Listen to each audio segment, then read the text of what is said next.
That moment when one is filled with self, that is the time when we lose sight of the Lord.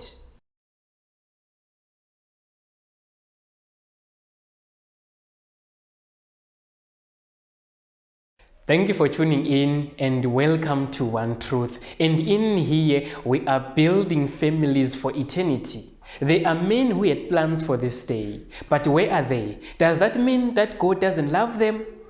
God loves all of us. And as to us, we have been greatly privileged and we need to use each and every moment wisely. Otherwise, we will be sorry at the end. So for us not to be sorry, let's utilize each and every moment that God has given us.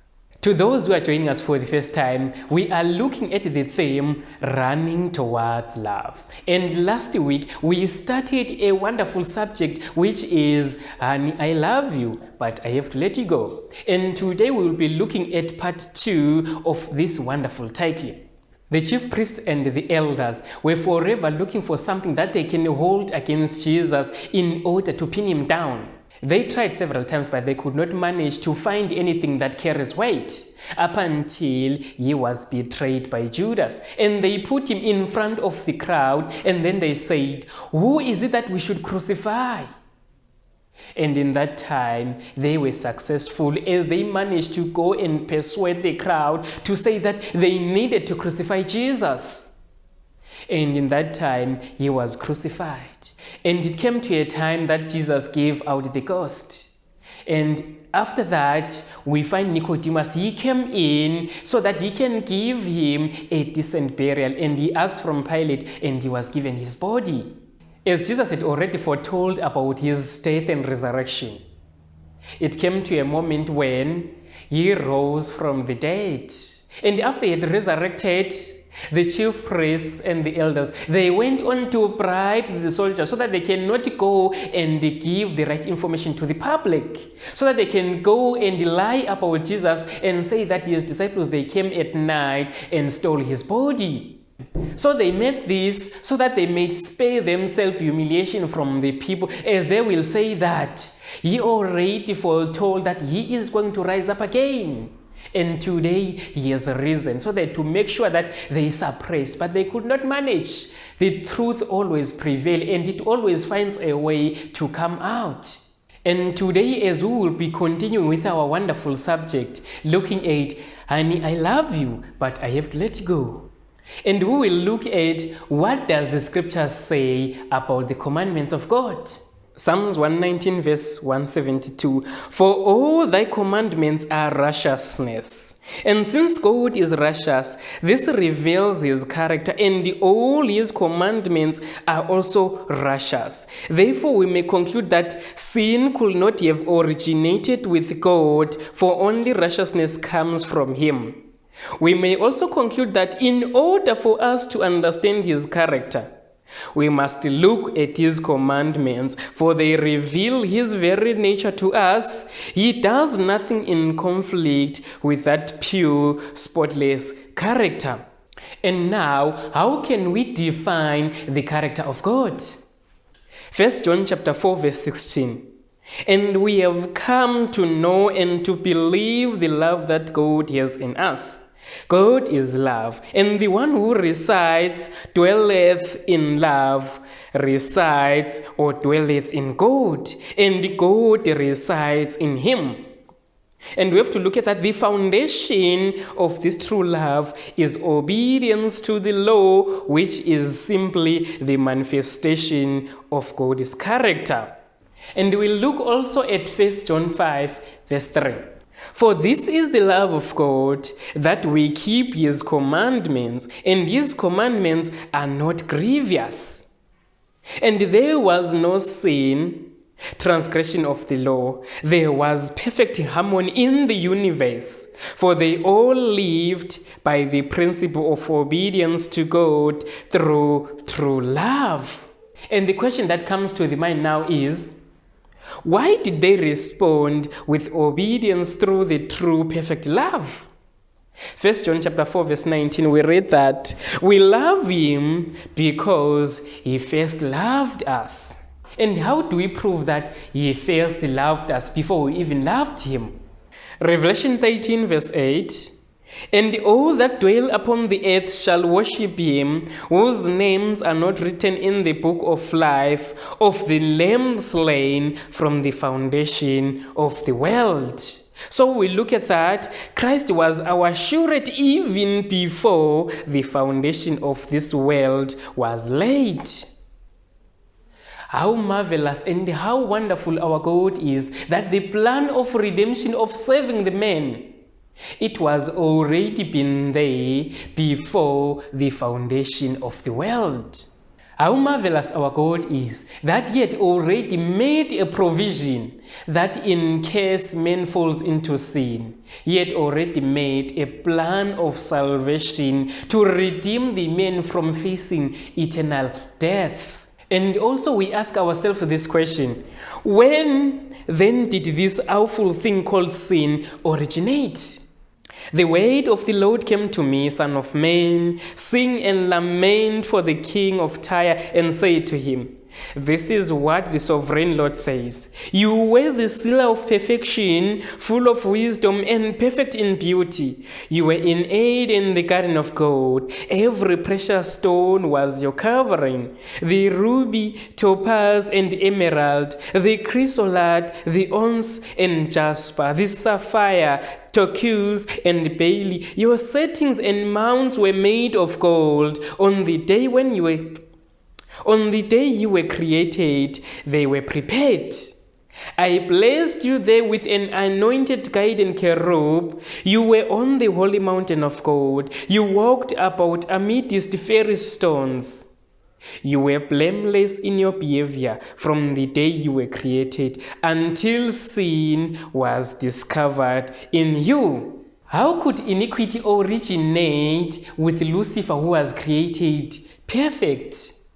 But there was one that chose to pervert this freedom. Sin originated with him who, next to Christ, had been most honored of God and who stood highest in power and glory among the inhabitants of heaven. Before his fall, Lucifer was first of the covering cherubs, holy and undefiled. And how did all this happen? Isaiah 14, verse 13 and 14.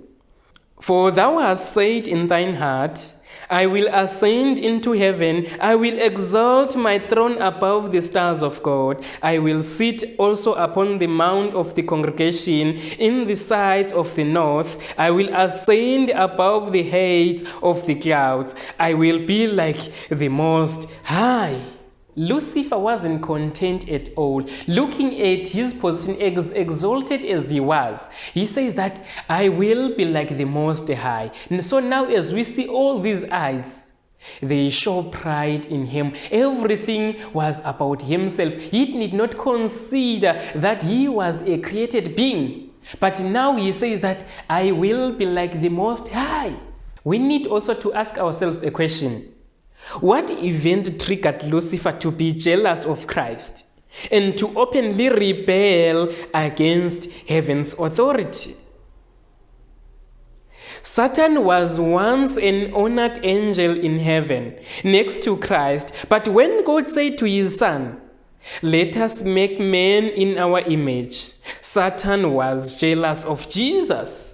He wished to be consulted concerning the formation of man, and because he was not, he was filled with envy, jealous, and hatred. He desired to receive the highest honors in heaven next to God. That moment when one is filled with self, that is the time when we lose sight of the Lord. And for example, we look at Peter.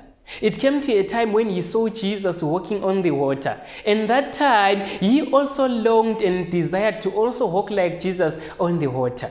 And Jesus, he bade him, come. As Peter saw himself that he was now walking on top of the water, he looks at the other disciples and each and everyone that might have been around. Are you seeing me? Do you see what I'm doing now? He wanted all eyes to be on him. And this also applies to us today. We all desire that if other person does something, you all want to do the very same thing and to do it even far much more better than other person, and at the end to compare and see yourself as superior. So if you do something like that, that is the time when you are opening a room from the devil to come and dwell in your heart. We look at what event triggered Lucifer to be jealous of Christ and to openly rebel against heaven's authority.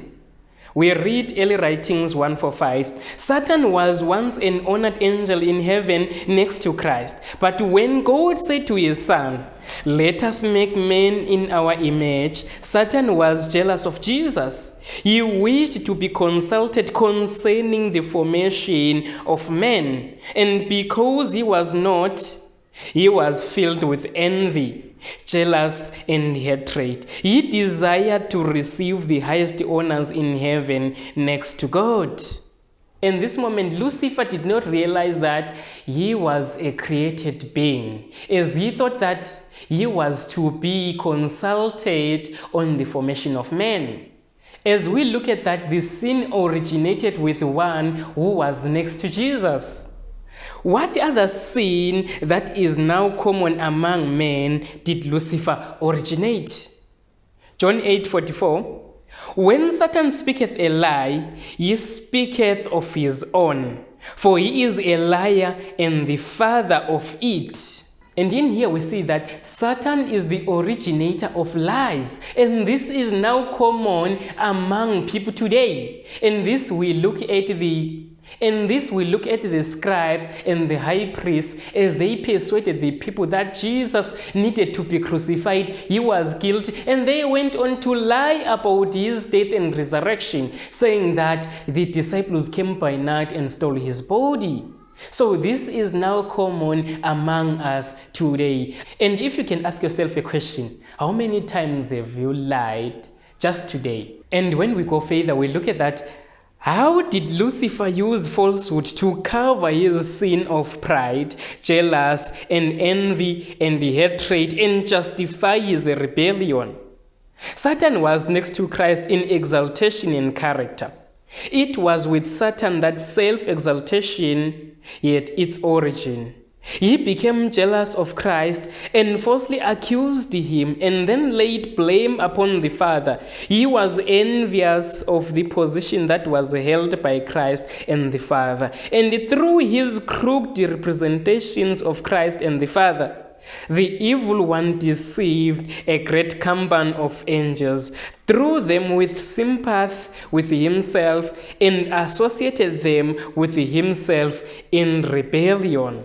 Satan and his sympathizers became the avowed antagonists of God, established their own infernal empire, and set up a standard of rebellion against the God of heaven. All the principalities and powers of evil rallied to the work of overthrowing the government of God. And here we clearly see that Satan lied about the law of God. All who break God's commandments are sustaining Satan's claim that the law is unjust and cannot be obeyed. Thus they second the deceptions of the great adversary and cast dishonor upon God. They are the children of the wicked one, who was the first rebel against the law of God. As we have clearly seen that Satan was against the law of God. And he says that the law is unjust and cannot be obeyed. And we are going to look at God is dealing with Lucifer. And this is what we're going to cover on the next study. Make sure you subscribe and turn on the notifications by clicking the bell button below so that you won't miss out of any of the videos that I will upload. And you are all invited to give out your thoughts on God is dealing with Lucifer on the comment section. I will be really grateful to see what do you think how God dealt with Lucifer.